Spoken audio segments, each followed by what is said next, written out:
I'm still Andrew Gibbons. We're working through, Rebecca Norton and I, the 10 components of Nancy Kline's thinking environment.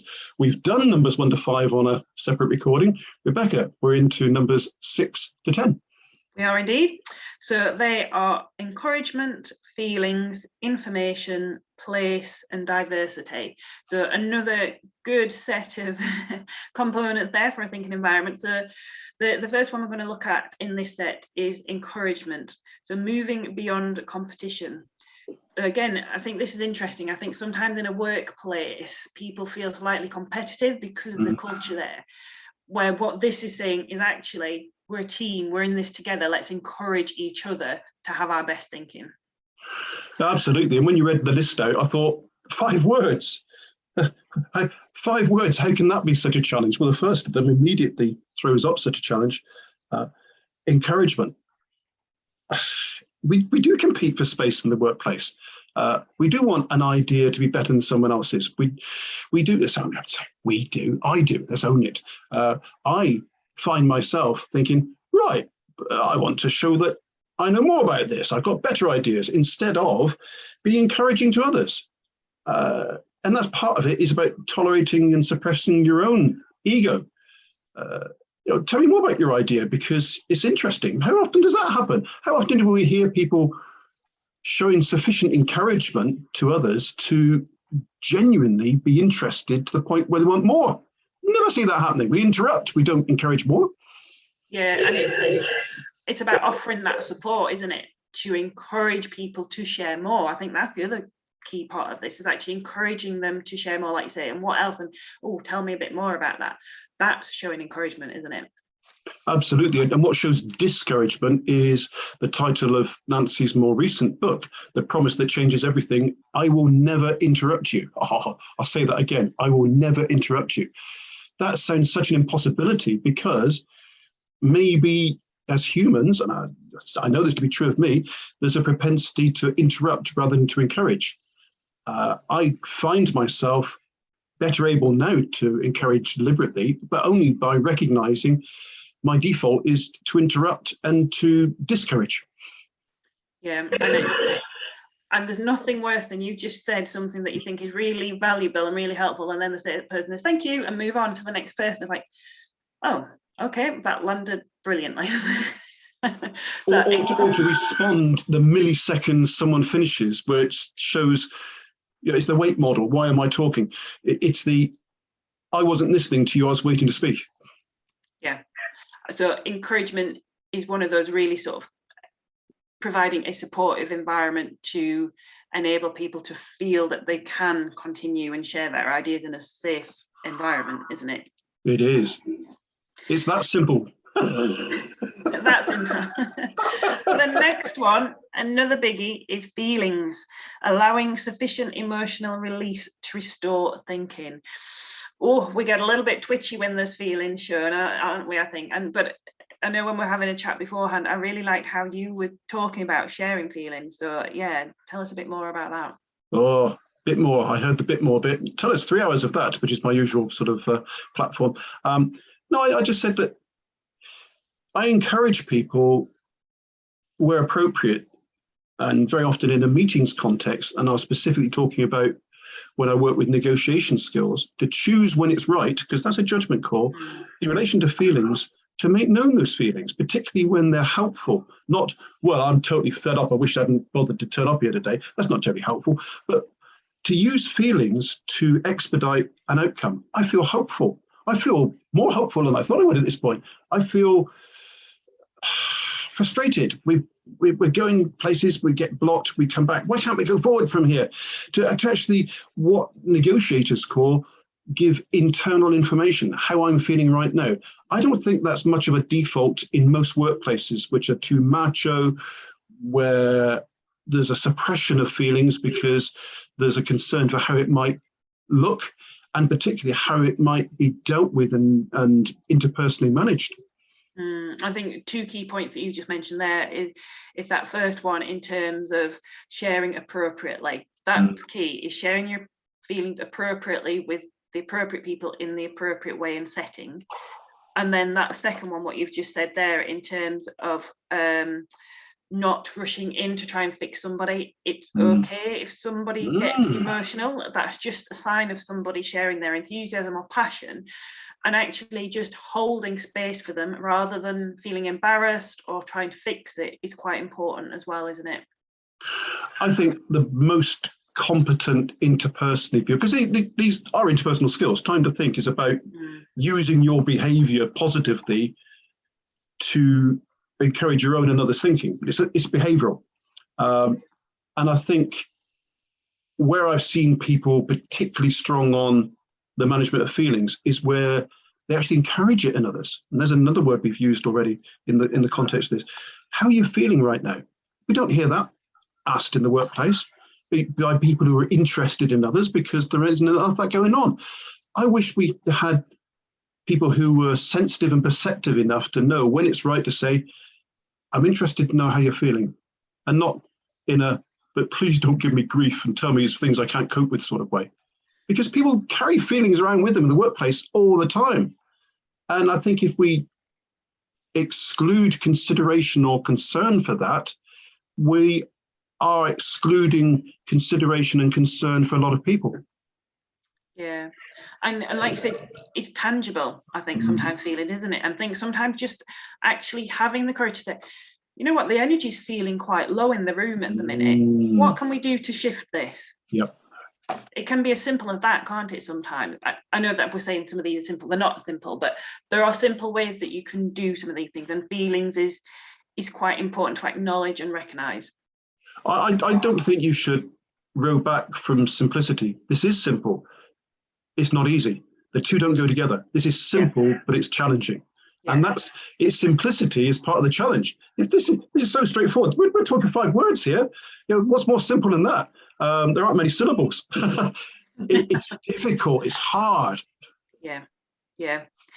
The next one is information, providing a full and accurate picture of reality. So this one, Nancy talks about making sure that people have accurate information if they are making judgments based on things. So if people are making a judgment or a statement based on things that are actually not factually correct, or perhaps are missing something, then it is important to impart that information, but doing so in a way that's not going to distract their thinking too much, if that sort of makes sense, I suppose, isn't it? It's quite intricate, this, isn't it? Because the degree of information to give, to correct if you think something's not going as it should, the temptation then is to steer and manage the conversation away from where the other party might prefer it and need it to be. So I think it's about protecting the space of others by being very deliberate and conscious and careful about the information you give. The more and longer we speak, the less inclined people will be, A, to listen, and B, to take part in a similar type conversation. To me, giving people time and space to think isn't about making speeches. It's about the opposite. It's about saying as little as possible, and whatever you do say, being carefully considered and meaningful. Yeah, like I said, it's a fine balance, this one, isn't it? Nuanced, I think we said before, didn't we? It's it's not easy, but if you hold back information that's key, that's also damaging as well, isn't it? So it is that balance, but not detracting too much. Yeah. So the next one is place. Creating a physical environment that says back to people, you matter. And I do like this one. You know, it is important. I think if you're trying to have a rushed conversation with somebody in the corridor, you know, grabbing 5 minutes, that's never going to generate good quality thinking. It's about giving them the time, but also creating a physical space where you're not concerned that somebody's going to be listening in or coming and disturbing you or whatever, isn't it, really? And maybe turning your phone off. I think that not having it pinging or, you know, simple things like that can make a really big difference. It does, and you can see how carefully I've chosen my space at the back here with my firing squad wall. Yeah, it is, and suddenly I think back to decades of inappropriate environments where the doors do open from either side, sometimes 3. I'm thinking of a boss who had 3 doors into it, and sometimes 2 of them would open at a time. You think, oh, give us some, why are we even here? And then I find, going back into a different existence, we had someone from a different department altogether in a very complex organization used to book a space in our training rooms, as they were then, to get away from people so that they didn't even know where he was. So I thought, oh, yeah, that was good, but I didn't think at the time, oh, yes, he's protecting space in order to think, but he was doing just that. So I think a bit of concern, a bit of thinking is all it takes to avoid the unhelpful experiences which come from choosing an inappropriate space. Yeah, and for me, one of the things I like doing, as you're aware, is I like taking people outdoors. You know, the environment for me, that generates helpful thinking for me as well, because it takes you away from some of the distractions, and there's a different flow of energy as well. So I think that's the important thing for me about place, is it's not just the physical side of it, it's the energetic side of it as well. Yeah, I think that's powerful. I mean, I know how much time you spend walking around reservoirs and up and down hills and stuff. That's always an extreme example of taking people away from distraction. But sometimes extreme is what it takes, because we were so easily distracted by other things. The unusual experience of being for any length of time, and then on top of that, as long as it needs, which is very often more than 8 minutes, to be in a space which provides the sanctuary, there's a word that I didn't expect to say, from what we would ordinarily be inundated with in terms of possible distractions. That's a very unusual place to be. And I think that lies in the management of the other party. Very often it's not the person who is the thinker. It's the coach, for instance, if we're thinking about coaching, that needs to take responsibility of that and find that space. Yeah, it is an important one, and little adjustments can make a big difference with this one, I think, definitely, yeah. And then the last one, another biggie, diversity. Adding quality because of the differences between us, you know, for recognizing and accepting that everybody's different. And actually, that's a really good thing, that we have lots of different perspectives, not just all same thinking. Well, I think that's a presumption for starters, isn't it? You and I would agree there's value in diversity. And then I look around a lot of corporate organizations and I see the people in meetings, and we discussed some very iconic, recent, indelible images of reality. Yeah. Where all you see is over 55-year-old men in dark suits with no women and no ethnic diversity. There might be other forms of diversity that are less evident, of course. But I think this business, I'm looking at page 35 from trying to think, adding quality because of the differences between us, as you say, adding quality. There is very little quality to be gained from a homogenous group of people who are all the same. And I think it's all very well to have people who are different to each other. Then it's about managing the process by which those differences are made to matter. And its presence isn't enough. It's about activity, it's about engagement, it's about the use of that diversity. And that diversity for me runs not just in the obvious ways, by color, by gender. And that's, of course, a very unclear area at this moment. It's also about personality. What about the introverts and the extroverts? People are different in terms of the noise they create in meetings. Is there concern and interest shown in introverts who've often got very much better ideas than the shouting people? I don't see that. So diversity is nuanced. It's not an obvious thing to manage. It takes a lot of perception and skills to draw out that diversity positively. Yeah, and again, you touched on a good few points there, but I think this is where the thinking environment, if it's set up correctly, you know, we've already talked a few things here. We've got some of these things in place, then it makes diversity so much easier because there's space for everybody. You know, we talked before about removing treating each other as peers, as equal thinkers. If we can do that, it doesn't matter what background you're from. Everybody has valid points of view, experiences that they can bring that will actually add quality to a situation. Well, it does, Rebecca. And you know, in my darker moments of considering the thinking environment model, I think this is so far beyond most people and most organizations I've worked with in 40 years. it's still aspirational. It's still good stuff. It should still be something we should strive to achieve because it's so powerful. It's not going to be possible in every situation. And diversity, I was also thinking about limiting assumptions. I mentioned introverts, extroverts. I think the limiting assumption for a lot of people who run meetings, for instance, is quiet people don't have a lot of value. Quiet people don't bring anything to the meeting. And that's because of how you run the meeting, fella.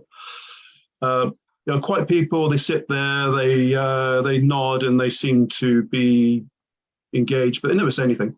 Well, the limiting assumption there is, why are they here? They don't give anything. They don't give anything because they don't have an environment which recognizes and respects their diversity and their contribution. And this stuff's deep. It's hard to do, but the results and the outcomes are so potentially valuable. Very much so. I mean, all of these that we've just discussed, this second video, are really important, aren't they? You know, they are. And again, even if we just made slight tweaks to some of the things that we do when we're interacting with people, the impact would be massive. I mean, Nancy Klein wrote this book that we're talking about, Time to Think, in 1999. I'm actually pleased that she hasn't added another 10 to it, because I'd be thinking, whoa, ease off, Nancy. It's hard enough to cope with the 10 you've given us. So the good news is she's stuck with the 10 that she originally came up with. And it's a wonderful benchmark for people and groups of people and whole organizations or units of them to say, how capable are we at getting better at any one of these? And I know you're strong on don't go for all 10, because that's probably ambitious. Pick one or two off. 2 out of 10 would make such a difference to a lot of individuals and groups of people if they could get further with them than they are now. Very much so, yeah. So to recap, these last 5 were encouragement, feelings, information, place, and diversity. Let's see what we can do with them. Good luck, people. It's worth the effort. Thank you. Thank you.